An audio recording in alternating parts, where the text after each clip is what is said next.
Hello दोस्तों, स्वागत है आपका आपके अपने यूट्यूब चैनल रोजगार प्लस एकेडमी पर। आज मैं यूपी कांस्टेबल और लेखपाल के लिए चलाई जा रही जीएस की सीरीज़ का प्रैक्टिस सेट नंबर 4 लेकर आया हूं। तो कृपया आप लोग वीडियो को अंत तक देखें और वीडियो अच्छी लगे तो वीडियो को लाइक करें और हमारे चैनल को सब्सक्राइब करना ना भूलें। चलिए शुरू करते हैं आज की क्लास। देखिए, एक तरफ क्या है, महाजनपद दे रखे हैं, एक तरफ महाजनपद की राजधानियाँ दे रखी हैं।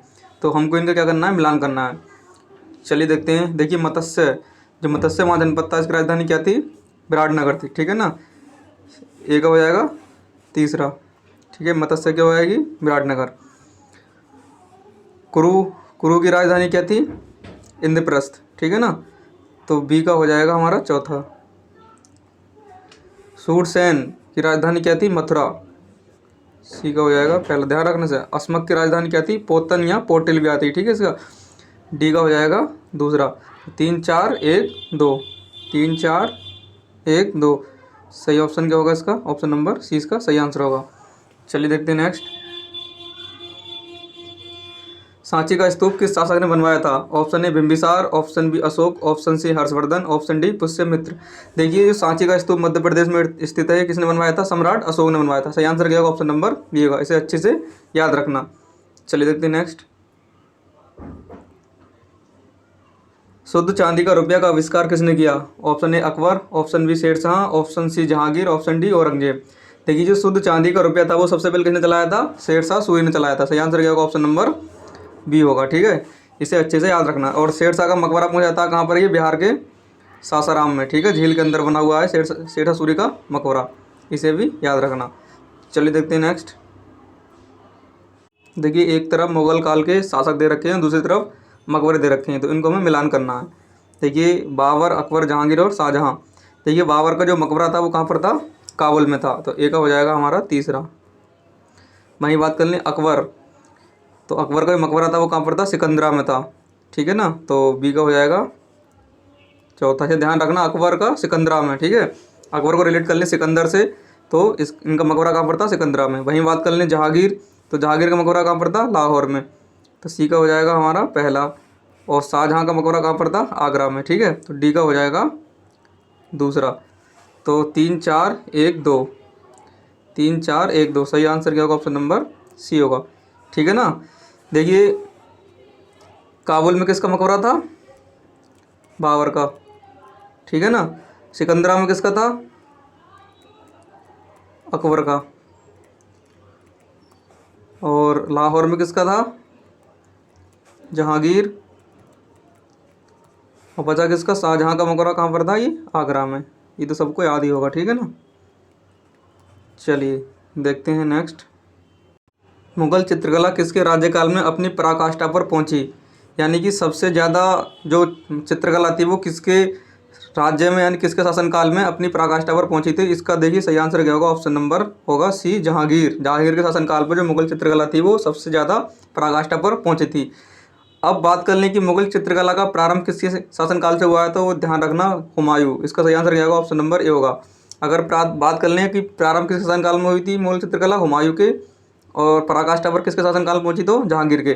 देखिए, जहांगीर के शासनकाल में बहुत ही बड़े चित्रकार थे दो। क्या क्या नाम था उनका? ध्यान रखना, उस्ताद मंसूर और अबुल हसन। ठीक है। देखिए, जो उस्ताद मंसूर था इसे नादिर उल असर की उपाधि दी थी। ठीक है, नादिर उल असर। और वहीं बात कर लें अबुल हसन को नादिर उल जमा की उपाधि किसने दी थी? जहांगीर ने। ठीक है। और ये उस्ताद मंसूर था, ये किसका चित्रकार था? पक्षियों का चित्रकार। ठीक है, पक्षियों का बहुत बड़ा चित्रकार था। ये सब पक्षियों के चित्र बनाता था। कौन? उस्ताद मंसूर। और वहीं बात कर लें अबुल हसन, ये व्यक्तियों के चित्र बनाता था। ठीक है, इसको भी अच्छे से याद रखना। सही आंसर क्या होगा? ऑप्शन नंबर इसका सी होगा, जहांगीर। और प्रारंभ किसके शासनकाल में हुई? तो हुमायूं। ठीक है, चलिए देखते हैं नेक्स्ट। असहयोग आंदोलन 1920 में प्रारंभ हुआ था, बताइए कब समाप्त हुआ? Option A 1920, option B 1921, option C 1922, option D 1924। देखिए, असहयोग आंदोलन 1 अगस्त 1920 को प्रारंभ होता है।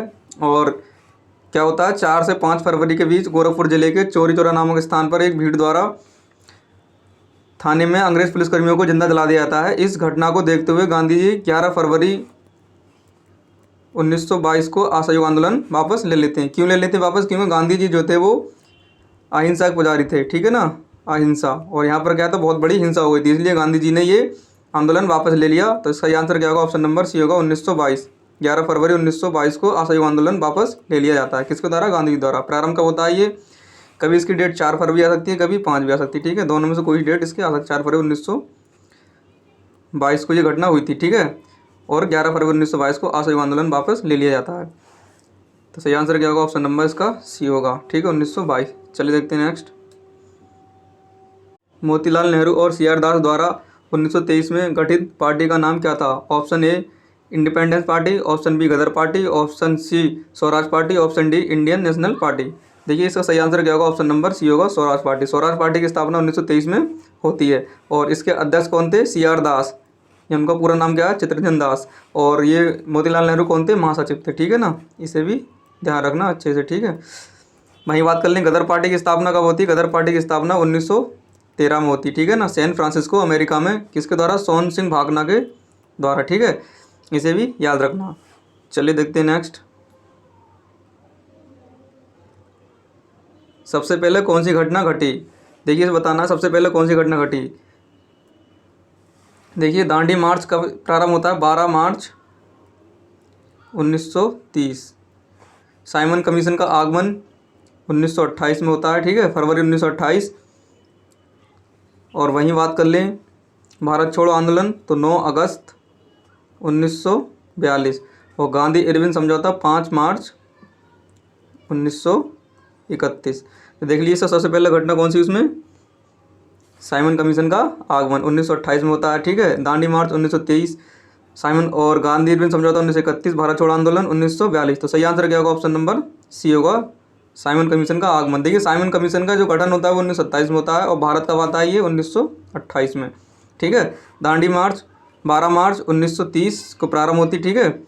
भारत छोड़ो आंदोलन 9 अगस्त 1942 और गांधी इरविन समझौता 5 मार्च 1931 को होता है, गांधी और इरविन के बीच में, ठीक है।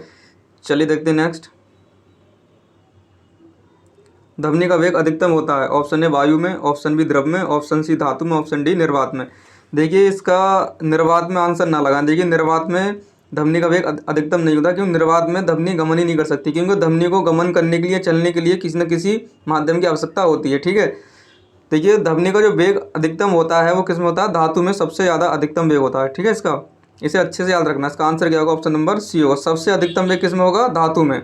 निर्वात में ना आकर इसको बिल्कुल गलत ना करें, ठीक है ना। निर्वात में प्रकाश की चाल अधिकतम होती है, ध्वनि की वेग धातु में सबसे अधिक होती है, ठीक है। इसमें अगर ऑप्शन आया था जैसे वायु आया था, द्रव आया था, यहाँ पर इस्पात आया था, तो इस्पात में, यानी इस्पात क्या है? धातु है, धातु में ध्वनि की चाल सबसे अधिक होती है। सही आंसर क्या होगा? ऑप्शन नंबर इसका सी होगा, इसे अच्छे से याद रखना। चलिए देखते हैं नेक्स्ट।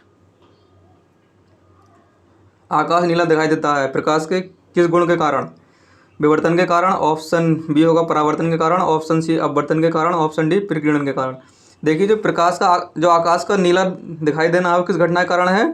प्रकीर्णन के कारण। प्रकाश की जो घटना है प्रकीर्णन, इसका सही आंसर क्या होगा? ऑप्शन नंबर डी होगा। देखिए प्रकीर्णन क्या होता है?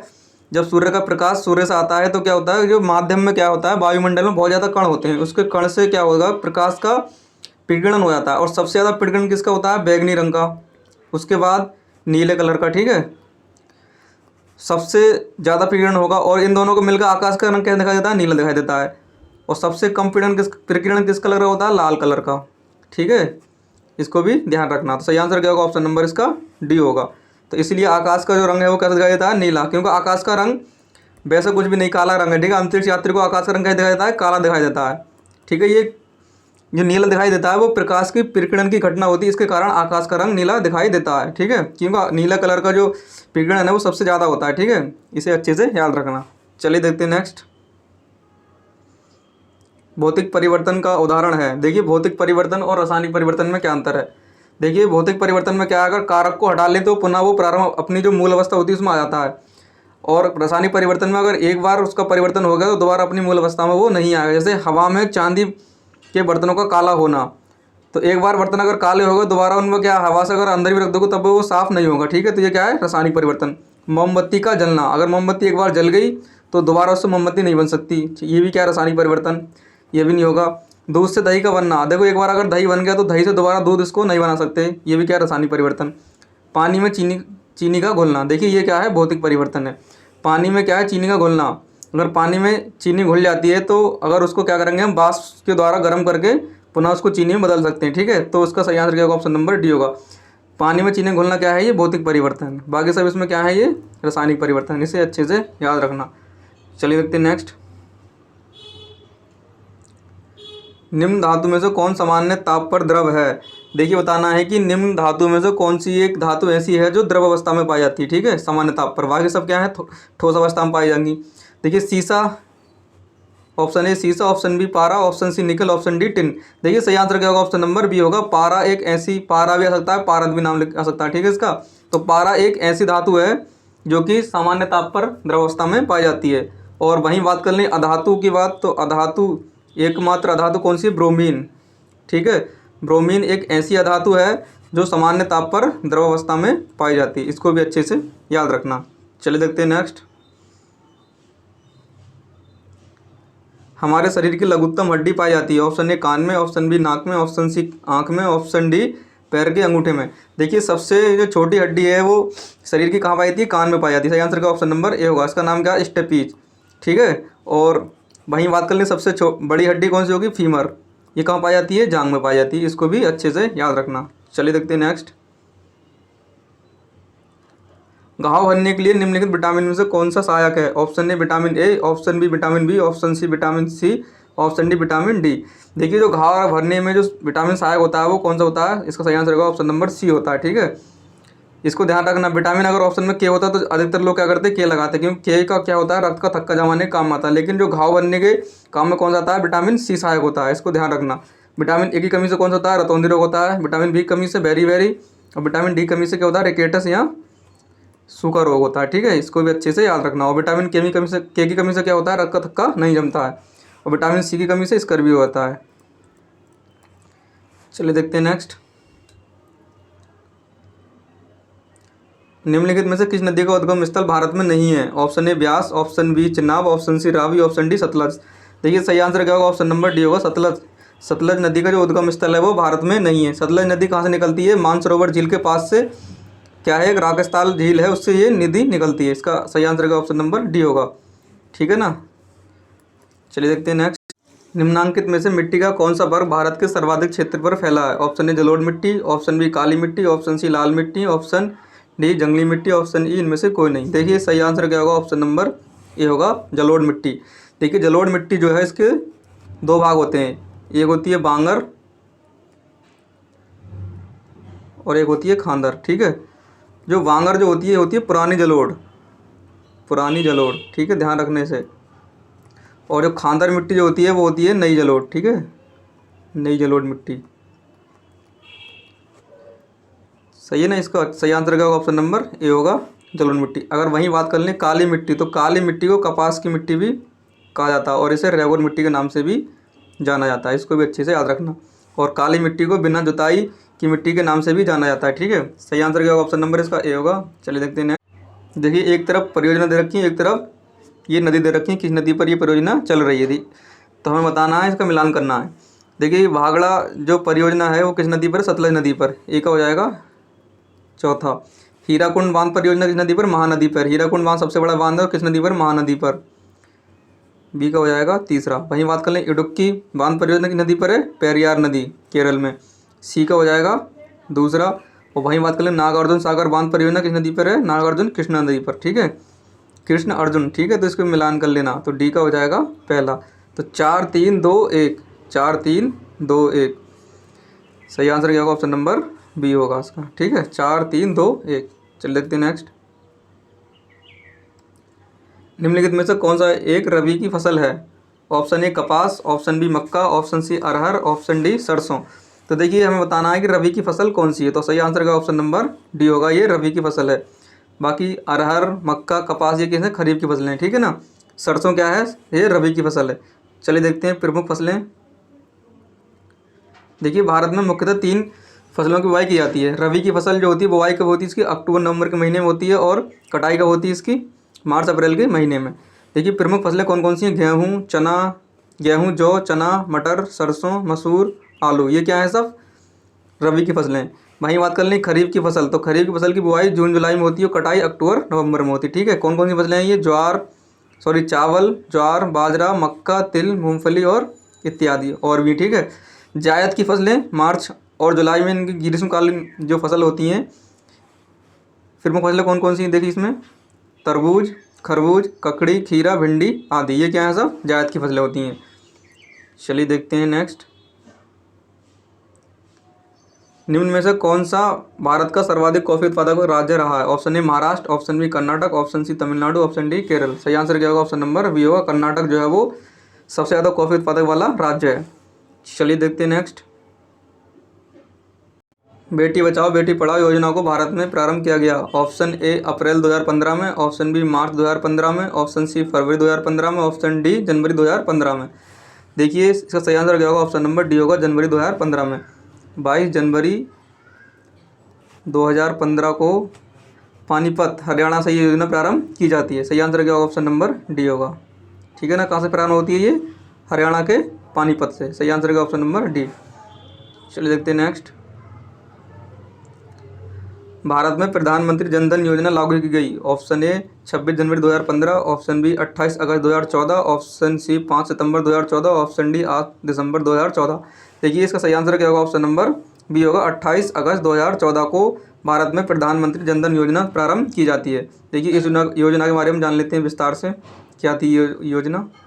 देखिए प्रधानमंत्री जन धन योजना भारत में वित्तीय समावेशन हेतु एक राष्ट्रीय मिशन है, जिसका उद्देश्य देश भर में सभी परिवारों को बैंकिंग सुविधाएं मुहैया कराने और परिवार का एक बैंक खाता खुलवाना है। ठीक है, इस योजना की घोषणा 15 अगस्त 2014 को की गई थी और इसका शुभारंभ कब किया गया था, 28 अगस्त 2014 को प्रधानमंत्री नरेंद्र मोदी द्वारा ये प्रारंभ इसका किया गया था। इसकी डेट याद रखना, 28 अगस्त 2014 को प्रारंभ किया गया था। ठीक है ना, चलिए देखते हैं नेक्स्ट, निम्न में से कौन सा आउटपुट डिवाइस नहीं है। Option A monitor, option B printer, option C mouse, option D plotter.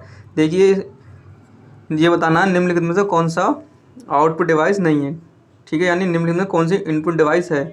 तो सही आंसर क्या, ऑप्शन नंबर सी होगा, माउस क्या है इनपुट डिवाइस होता है। बाकी मॉनिटर, प्रिंटर और प्लॉटर क्या होते हैं, ये सब आउटपुट डिवाइस होती हैं। ठीक है, प्रिंटर से देखो प्रिंट किया जाता है, ये आउटपुट, ठीक है आउटपुट देते हैं हम इसके लिए। लेकिन माउस से क्या है, कंप्यूटर में इनपुट दिया जाता है, तो ये क्या है इनपुट डिवाइस है। सही आंसर क्या होगा, ऑप्शन नंबर सी होगा। चलिए देखते हैं नेक्स्ट, निम्नलिखित में से कौन वर्ल्ड वाइड वेब यानी WWW की, देखिए WWW की फुल फॉर्म में पूछ लेंगे क्या होती है, वर्ल्ड वाइड वेब का आविष्कारक माना जाता है। Option A Edward Kasner, option B Bill Gates, option C होगा Tim Berners Lee, option D Vinod Dham. तो सही आंसर क्या होगा, ऑप्शन नंबर सी होगा, टिम बर्नर्स ली। कौन थे, WWW के आविष्कारक थे। ठीक है, इसको अच्छे से याद रखना। चलिए देखते हैं नेक्स्ट, कंप्यूटर की मशीनी भाषा आधारित है। ऑप्शन ए अमूर्त बीजगणित पर, ऑप्शन बी आव्यूह बीजगणित पर, ऑप्शन सी बुलिये बीजगणित पर, ऑप्शन डी रेखीय बीजगणित पर। देखिए जो कंप्यूटर की जो मशीनी भाषा किस पर आधारित है, बुलिये बीजगणित पर, बाइनरी नंबर पर। ठीक है ना, 0 और 1 इस पर ही काम करता है कंप्यूटर, बाइनरी नंबर होता है। ठीक है ना, ये बुलिये व्यंजक भी कहते हैं। चलिए देखते हैं नेक्स्ट, निम्न में से कौन हार्डवेयर नहीं है। ऑप्शन ए चुंबकीय tape, option B printer, option C assembler, option D CRT। देखिए हार्डवेयर क्या होते हैं, जिनको हाथ से छू सकते हैं, और सॉफ्टवेयर क्या होते हैं, जितने भी मोबाइल के ऐप्स होते हैं जिनको हम हाथ से नहीं छू सकते, वो क्या होते हैं, सॉफ्टवेयर होते हैं। तो इसमें बताना है कौन हार्डवेयर नहीं है। ठीक है, चुंबकीय टैप भी हार्डवेयर है, प्रिंटर भी हार्डवेयर है और CRT भी हार्डवेयर है, लेकिन असेंबलर जो क्या है वो एक सॉफ्टवेयर है। सही आंसर क्या होगा, ऑप्शन नंबर इसका सी होगा।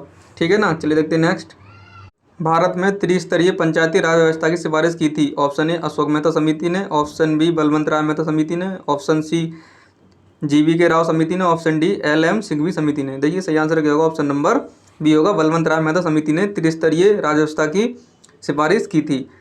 देखिए त्रिस्तरीय मतलब क्या है, पहले ग्राम स्तर, फिर ब्लॉक, उसके बाद जिला। ठीक है ना, और वहीं बात कर लें अशोक मेहता समिति, तो इन्होंने क्या करा था, 2 स्तरीय पंचायती राज व्यवस्था की सिफारिश की थी। ठीक है, और बलवंत राय मेहता समिति ने त्रिस्तरीय। देखिए इनकी स्थापना या इनका गठन कब कब होता है। देखिए अशोक मेहता समिति का गठन कब होता है, 1977 में। ध्यान रखना, बहुत महत्वपूर्ण डेट आ जाती है ऐसी। बलवंत राय मेहता समिति का गठन कब होता है, 1957 में। देखिए गठन 56 में होता है, लेकिन रिपोर्ट कब सौंपते हैं, 1957। तो देखिए 56-57 दोनों आ सकता है। ठीक है, GV के राव समिति की इसकी जो गठन होता है कब होता है, 1985 में, और LM सिंघवी समिति 1986 में इसका गठन होता है। ठीक है, इसे भी ध्यान रखना। चलिए देखते हैं नेक्स्ट। राज्यसभा का प्रधान सभापति होता है। ऑप्शन ए उपराष्ट्रपति, ऑप्शन बी राष्ट्रपति, ऑप्शन सी प्रधानमंत्री, ऑप्शन डी स्पीकर। देखिए सही आंसर क्या होगा? ऑप्शन नंबर ए होगा। उपराष्ट्रपति जो होता है वो राज्यसभा का प्रधान सभापति होता है। इसका प्रावधान कहाँ किया गया है? आर्टिकल 81 के ए में और 64 में, ठीक है। ये बताया गया है कि राष्ट्रपति उपराष्ट्रपति जो होगा वो राज्यसभा का प्रधान सभापति होगा। और राज्यसभा क्या है? उच्च सदन है, ठीक है। उच्च सदन है और स्थायी सदन है, ठीक है। ये कभी भी भंग नहीं हो सकती। और इनके सदस्यों का कार्यकाल कितना होता है? 6 वर्ष का होता है। इसे भी याद रखना। चलिए देखते हैं नेक्स्ट। देखिए एक तरफ मौलिक अधिकार दे रखे हैं और एक तरफ अनुच्छेद दे रहेंगे संबंधित, इनको हमें मिलाना, इसमें बताना कौन सा सही सम्मिलित नहीं है। देखिए आस्पर्शता का अंत अनुच्छेद 17 बिल्कुल ठीक है, ठीक है। गिरफ्तारी एवं निरोध के विरुद्ध संरक्षण अनुच्छेद 23 ये सही नहीं है। ये किस में दे रखा है? अनुच्छेद 22 में दे रखा है, ठीक है। ये हमारा सही आंसर होगा ऑप्शन नंबर बी, ये सम्मिलित नहीं है। बाकी देखते हैं। धार्मिक स्वतंत्रता आर्टिकल 25 में दे रखी है और अल्पसंख्यकों के हितों का संरक्षण आर्टिकल 29 में दे रखा है, ये भी सही है, ठीक है। तो इसका सही आंसर क्या ऑप्शन नंबर बी होगा। चलिए देखते हैं नेक्स्ट। लोकसभा के लिए चुनाव में निर्वाचित होने के लिए किसी व्यक्ति की न्यूनतम आयु सीमा है। ऑप्शन ए 18 वर्ष, ऑप्शन बी 21 वर्ष, ऑप्शन सी 25 वर्ष, ऑप्शन डी इनमें से कोई नहीं। देखिए जो लोकसभा सदस्य बनने के लिए न्यूनतम आयु कितनी चाहिए? 25 वर्ष। सही आंसर क्या होगा? ऑप्शन नंबर सी होगा, ठीक है। वहीं बात कर लें प्रधानमंत्री बनने के लिए। देखिए प्रधानमंत्री लोकसभा का सदस्य था 25 वर्ष। राष्ट्रपति और राज्यपाल बनने के लिए न्यूनतम आयु कितनी चाहिए? 35 वर्ष, ठीक है। ग्राम पंचायत यानी ग्राम प्रधान बनने के लिए न्यूनतम आयु 21 वर्ष होनी चाहिए। और राज्यसभा का सदस्य ध्यान रखना 30 वर्ष, ठीक है। और मतदान की आयु कितनी होनी चाहिए? 18 वर्ष। इसका प्रावधान कब किया गया था? 61 में संविधान संशोधन 21 से घटाकर क्या कर दिए थे? 18 वर्ष के लिए मतदान की आयु कर दी थी। ये सब बातें याद रखना। सही आंसर क्या होगा? ऑप्शन नंबर सी होगा 25 वर्ष। चलिए देखते हैं नेक्स्ट। लोकसभा की प्रथम महिला अध्यक्ष कौन है? Option A Vijaya Lakshmi Pandit, option B Sucheta Kripalani, option C होगा तारकेश्वरी सिन्हा, ऑप्शन डी मीरा कुमार। देखिए सही आंसर क्या होगा? ऑप्शन नंबर डी होगा। मीरा कुमार जो थी वो लोकसभा की प्रथम महिला अध्यक्ष थी। और वहीं बात कर लें लोकसभा के प्रथम अध्यक्ष कौन थे? तो जे.बी. मावलंकर। कौन थे? जे.बी. मावलंकर, ठीक है। इसको भी ध्यान रखना। लोकसभा के प्रथम अध्यक्ष जे.बी. मावलंकर और लोकसभा के प्रथम महिला अध्यक्ष मीरा कुमार, ठीक है। सही आंसर होगा option number D. Sucheta Kripalani कौन थी? ये थी भारत की प्रथम महिला मुख्यमंत्री। किस राज्य की थी? यूपी की, ठीक है ना। इसे भी याद रखना। चलिए देखते हैं नेक्स्ट। देखिए एक तरफ बाघ आरक्षित क्षेत्र यानी टाइगर रिजर्व दे रखे हैं, एक तरफ राज्य दे रखे हैं, इनको हमें मिलाना है। देखिए बांदीपुर टाइगर रिजर्व कहाँ पर है? ये कर्नाटक में। कहाँ पर है? कर्नाटक। तो ए का हो जाएगा दूसरा, ए का दूसरा। मेलघाट टाइगर रिजर्व कहाँ पर है? ये महाराष्ट्र में। बी का हो जाएगा चौथा। बुक्सा टाइगर रिजर्व कहाँ पर है? पश्चिम बंगाल में। सी का हो जाएगा पहला। ध्यान रखना बुक्सा कहाँ पर? बहुत इंपॉर्टेंट है टाइगर रिजर्व, ये पश्चिम बंगाल में है। और पाकुई टाइगर रिजर्व कहाँ पर है? अरुणाचल प्रदेश में। डी का हो जाएगा तीसरा। तो 2 4 1 3, 2 4 1 3। सही आंसर क्या होगा? ऑप्शन नंबर बी होगा इसका, ठीक है ना। चलिए देखते हैं नेक्स्ट।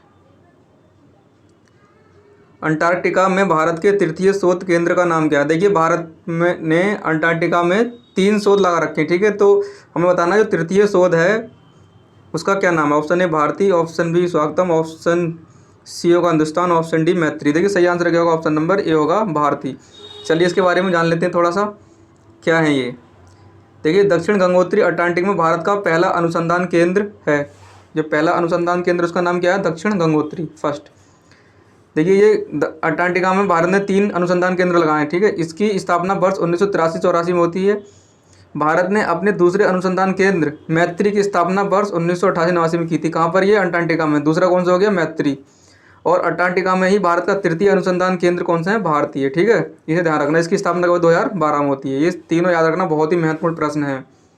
चलिए यहाँ पर वीडियो हमारी समाप्त होती है। अगर आपको ये वीडियो अच्छी लगी हो तो वीडियो को लाइक करें और हमारे चैनल को सब्सक्राइब करना ना भूलें और इस वीडियो को ज़्यादा से ज़्यादा शेयर करें। धन्यवाद।